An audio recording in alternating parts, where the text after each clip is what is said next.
Hello and welcome. Thank you for watching. My name is Wes from the Universal Life Church. I'm a minister of that church here in Massachusetts, and it's been about a month or so since I've done a video and I've to speak on a subject, and I think Easter is a good time to talk about what Easter is. Get down to the nitty-gritty, find out what the universal truth of Easter in this time of year. What are we celebrating? What's it all about? And that's what I'm going to talk here today. Now, here at the Universal Church, at least me, I want to speak for myself.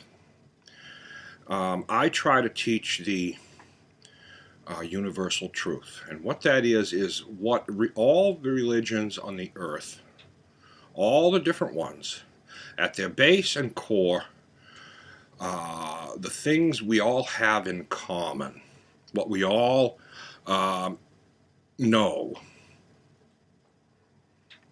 Notice I didn't say believe, because when beliefs are for when you don't know. You can either believe, the sun is in the sky, or the sun is in the sky.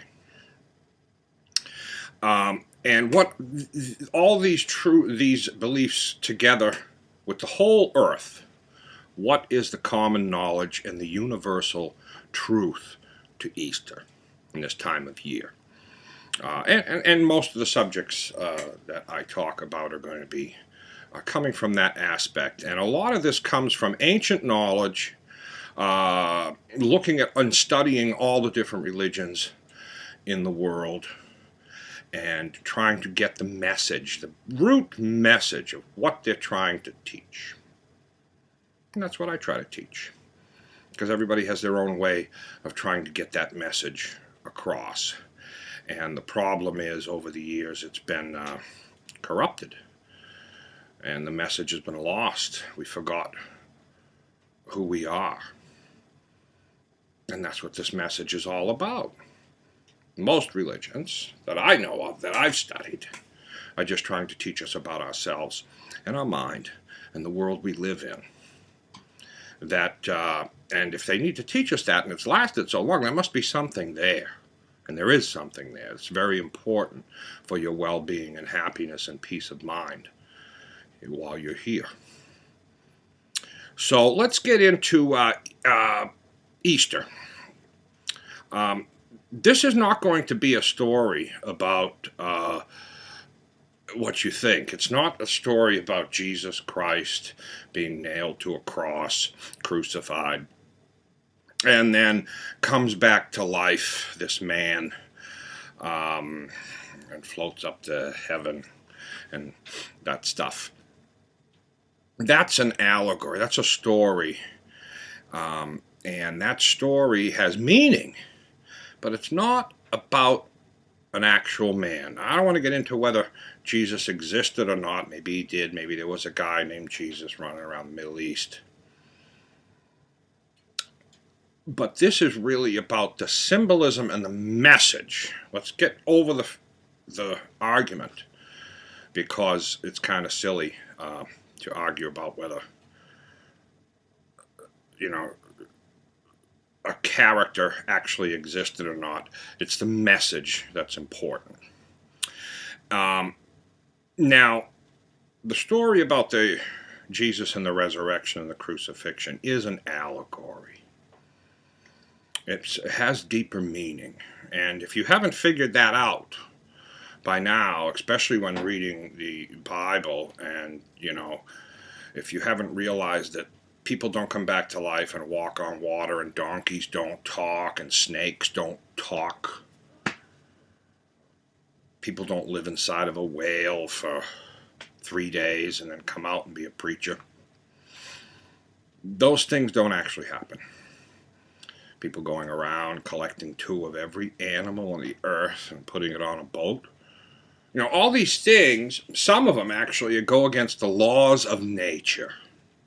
If you believe that these laws of nature can be broken without consequences, then this video is not for you, because it might go against your beliefs. Because some Christians, and every religion is the same way, within each religion there is the ancient truth that we all share in common, and then there's this offspring of the religion that tries to teach each other who don't know the truth, or the universal truth, or the ancient knowledge. They try to teach it to each other, and neither of them know it. So you end up with these stories, and they're taking them literally. Talking donkeys and snakes and walking on water. And yes, the stories are in the Bible, but they're not to be taken literally. They're allegories. Even in the Bible it says, these stories, allegory. So what does it mean? Let's get down to the truth now. Let's get down to the universal truth. So we have to compare what this time of year is. Easter, the East Star. Now, the biggest star that rises in the east is the sun.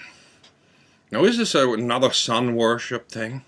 Well, that's where all of our religions are somewhat based in this, because we're connected. It takes that energy, that the sun gives us energy for life. That energy is within us also. We give off heat. The sun gives off heat. And that energy is all around us, and it's invisible, and you cannot see it, and it's coming from the sky. You can see the sun, but you cannot see the invisible energy itself. It's not an invisible man that grants wishes. And I know that upsets people, because they want this invisible man in the sky to help them, to be a savior. And there is something that can help you, like I said at the beginning of this movie. But if you're looking for it outside yourself, you might end up being a victim, because that's what happens when you give up your power and think that it's out there. Someone else is going to save me. You become a victim. And when you do that, you go down a path that wants everybody around you to be victims, and that's where these religions split. There is the story and the truth gets distorted by those that don't understand it. So let's go into the early religion. Now, before Jesus even existed in the book, whether or not he was, an actual person or not, let's say he was, and there are people named Jesus today. So there's a person named Jesus that existed, 2,000 years ago, and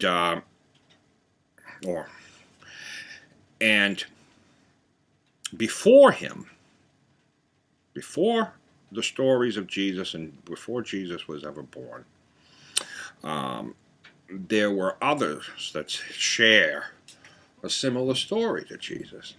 That makes us wonder, how come there are like 32 different virgin births?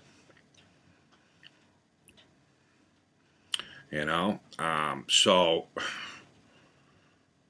are there actually virgin births going on there, or is there some kind of symbolism being used by all these religions to teach us something? Now, the virgin birth, what that is, what does that have to do with the sun? I watched the video and I came back and I wanted to make sure I inserted this. The sun is born on December 25th, Jesus. We're talking about Jesus when we talk about the sun, the symbolism. And 9 months prior, the sun moves through the zodiac. Born in Capricorn. Moves through the zodiac, and 9 months prior, it is in Virgo. That's the virgin birth of Jesus the Son. That's the conception in Virgo. 9 months later, born in Capricorn on December 25th. After it goes through the constellation of the Southern Cross and then dies for 3 days on December 22nd, 23rd, and 24th, when the sun doesn't move on the horizon. It rises and sets in the same spot. And that's, I just wanted to add that because I forgot to mention it. In Greece, in Greek mythology, the one in all these, like Horus and Krishna and the stories of Buddha and Mylitta and their Tammuz, which I'm going to tell you about today. These are all stories that are similar to Jesus. And the story of Jesus is a symbolism used to teach us something else. Not about a person that was nailed to a cross and then came back from the dead. It's not about that.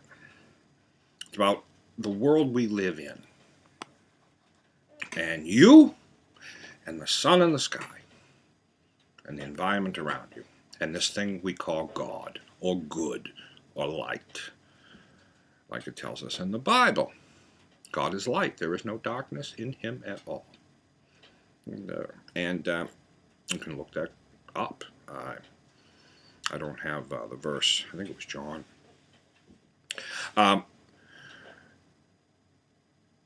Now, let's get on to Greek mythology. In Greek mythology, there was, in Cyprus, Greece, you can go and see they have a temple to the Virgin Mother Mylitta. Mylitta, the Virgin Mother of this story, that's similar to Jesus, had a son named Tammuz. And in Greek, he's called Adonis.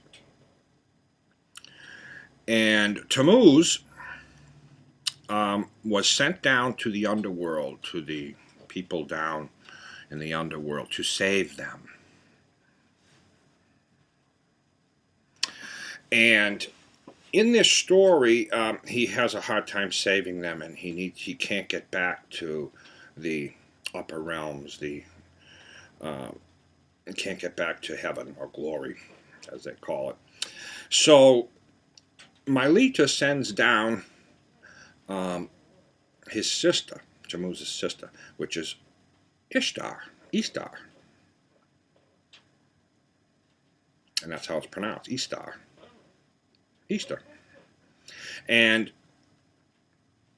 when Tammuz goes back to the upper realms, the God, the heaven, the glory, as it's in their story, he goes and reemerges in a gray-colored egg, representing of fertility, on December 25th. So there's your story that's very similar, and that a resurrection. Now, what are they talking about? Because there's a lot of these, the stories. And what they're talking about is you. And they're linking a story about you to the sun, so that it could never be forgotten, because you can't get rid of the sun. So if you link an important, critical story about you to the sun, as long as you continue to tell that story, the symbolism of it will never be lost. That's what they figured out, because you'd have to kill a person before you keep them from telling that story.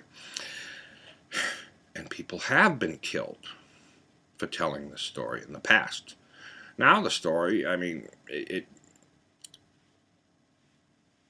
symbolisms. It's a story about yourself. And and they have linked it to the sun, and who's we? People, humans, you, me, our mind, God, which is one with everything, the energy that took to make you, this planet, that sun, is God. And does it have a consciousness, self-aware, like you do?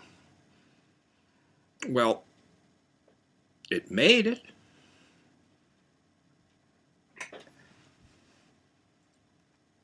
So,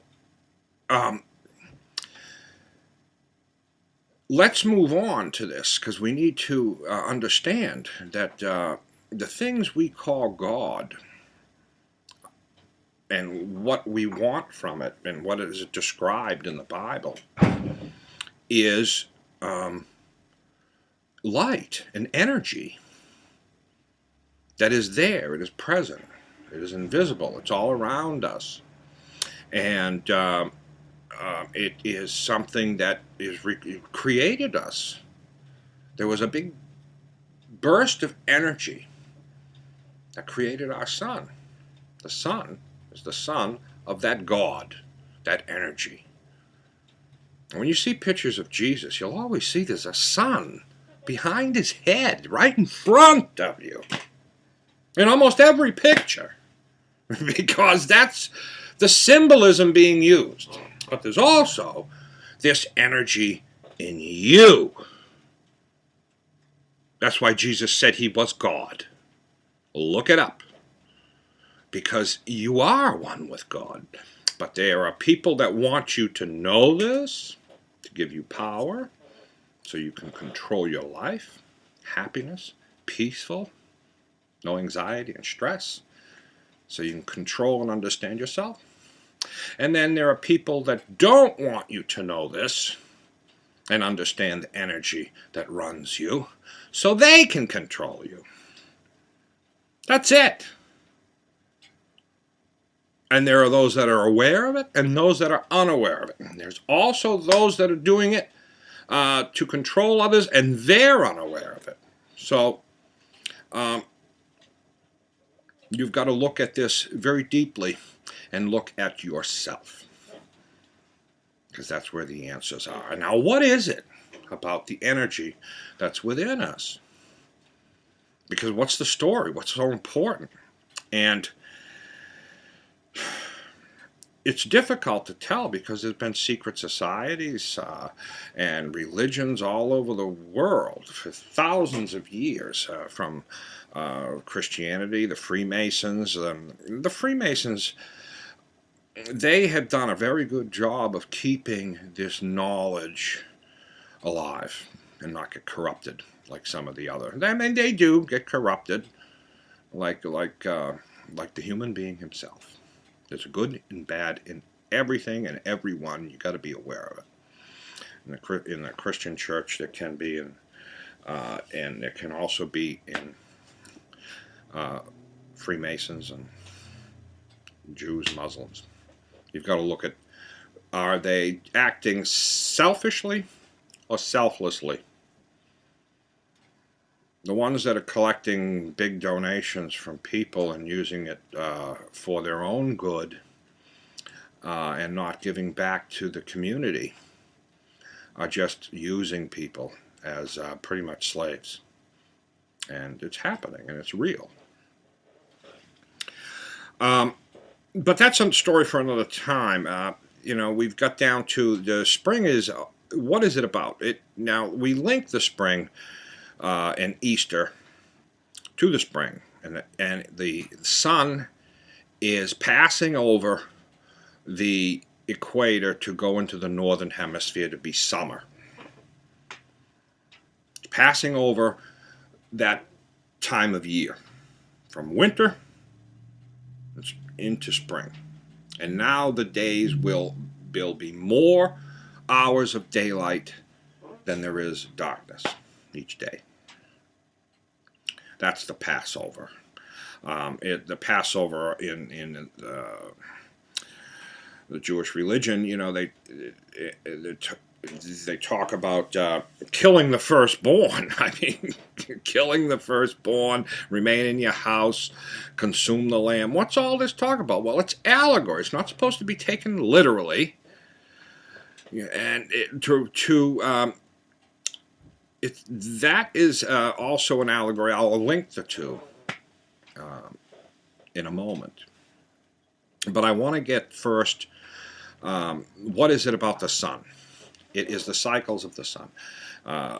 Jesus is born on the winter solstice and resurrected on the spring equinox.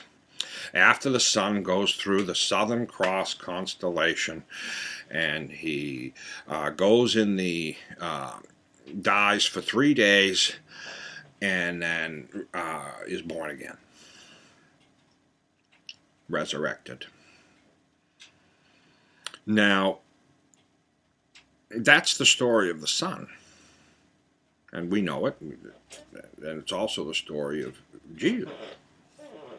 Because the sun goes down, goes through the Southern Cross constellation on the 21st and then of December, and then dies for 3 days because it doesn't move. It stays in that same place, rises and falls each for 3 days in the same place, and that's when the ancients linked to the sun dying for 3 days. And then in the spring it resurrects, and it's a time of fertility when flowers bloom, the summer comes back again, and it is a celebration that's been had for as long as we can remember. We celebrate this because of the sun. So it is a sun celebration, but we're linking the sun to a story about ourselves and the Christ consciousness, as we call it, within. The good, the God within. And what is that? Well, that's when it comes to Passover. In the Passover, they talk about killing the firstborn. If you don't remain in your house, and you can consume the lamb, so the angel of death will pass over and your firstborn won't be killed. Now, what's this allegory about?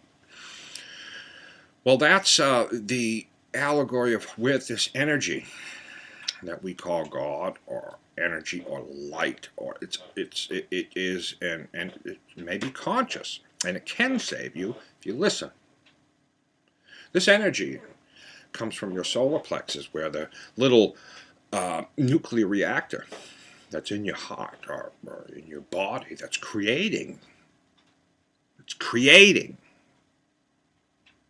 A creator is within you. And that energy. Now that energy has to be resurrected. It has to rise through acting, changing your mind, the way you act. You act good, the goodness, the kindness, the giving, caring, treating people, the golden rule. All these things that were taught in the Bible, Jesus and others, all the other saviors, are telling you that this energy that's in you, this God, this good, can rise, can resurrect itself. If you use good thoughts in your mind, good actions. It's about our minds. Don't be mistaken. All religions are about our minds. That's what it's teaching us about ourselves. And these thoughts change our minds. And there's energy in our solar plexus, and people use meditation, people use yoga, people use all different kinds to raise this energy, this good inside them. And it actually raises an oil in our spine and our thinking, and activates the pineal gland in the brain. And we'll do another video on the pineal gland and how important it is, but if you just look it up and read about it, it's the part of the brain that releases melatonin, serotonin, helps regulate all these mood chemicals. DMT is released. And when you stimulate that, and DMT is released, this is a natural occurrence in your mind, you can get an awakening, an epiphany. Things start to make sense. Brain cells are actually activated where you start to see the picture of how you are, what made you you. It's about understanding you. And when you do that, then you understand everybody else, and you understand how they became who they are. This is a knowledge, and it's a wisdom, and it's an understanding that is trying to be taught in all these religions. And those that know it can use it for good, and some people that know only bits and pieces of it can use it for evil by controlling those that don't know, that become victims. It's easy to exploit a victim. So this is important stuff. It's powerful when you really get down to it, because we're talking about our mind. We're talking about mind control of people, and to control your own mind as well as others if you wanted to. And that gets us into things like white magic and black magic. People understand this information. They use it for good to help others to attain peace and happiness in their life. Are using it for good. But that's what they call white magic. Black magic is people when use this information, this knowledge to benefit themselves or make others suffer for their own benefit. And there's a lot of them out there, and whether they're aware of it or not that they're doing it is irrelevant. And there's a balance that we have to attain between both. And this is, I don't want to make this video too long, so I tried to put in what it's all about, in a nutshell. And it may not be something that you've heard before. Maybe you're still working on, and you have to hear it. Anybody that tells you, oh, don't listen to him and don't listen to that religion, only my God and my religion are right. Listen to them all. Read all the religions out there and listen to the stories they're telling and the similarities between them all. I encourage everybody to do that, because when you do that, you're going to find that there's a reason why some people don't want you to read the others. No, don't read them. They're evil. They're the devil. Because you're going to find out that they're doing the same thing your religion's doing, and they're using some of that knowledge to manipulate you. So learn. Anybody that tells you not to learn, don't learn what he's saying, don't listen to him, don't listen to me, is trying to keep you dumb. Because they don't want you to have information. They'd rather you believe what they believe, and don't you listen to anybody else. I encourage you to listen to all the information that's out there, because you'll find that there is some ancient knowledge and answers and secrets in life. And anything you don't know right now is a secret. And so there's a lot of them. And if you don't think there are, there's a word for that too. That's ignorant, or a fool. A fool is someone who thinks he knows it all. So if you think you know it all, then you don't need to learn anymore. Just sit in front of the TV and change channels all day. So if you want to learn more, I encourage you to learn more about the universal truth of all these religions and Easter and what the symbolism in the stories mean. And it doesn't matter which one you choose. You can choose Christianity, Islam, Buddhists. They all have different methods of teaching and different stories to tell you about how to raise the good consciousness in you and activate your pineal gland so that you can find peace. And it also helps. And what does finding peace mean? Well, if you have depression and anxiety and you're stressed and all the time, well, that's not peace. And our country and people around the world suffer with this. It is the #1 mental health issue. So there aren't people at peace of mind. People with peace of mind don't have wars with one another. So there's few, but they need to work to help others. And you don't do that by living in a selfish way. Selflessness, the things that Jesus talked about. If he existed, I mean, we're talking about the story and the symbolism, that what it takes to raise this energy that's in you to activate your pineal gland.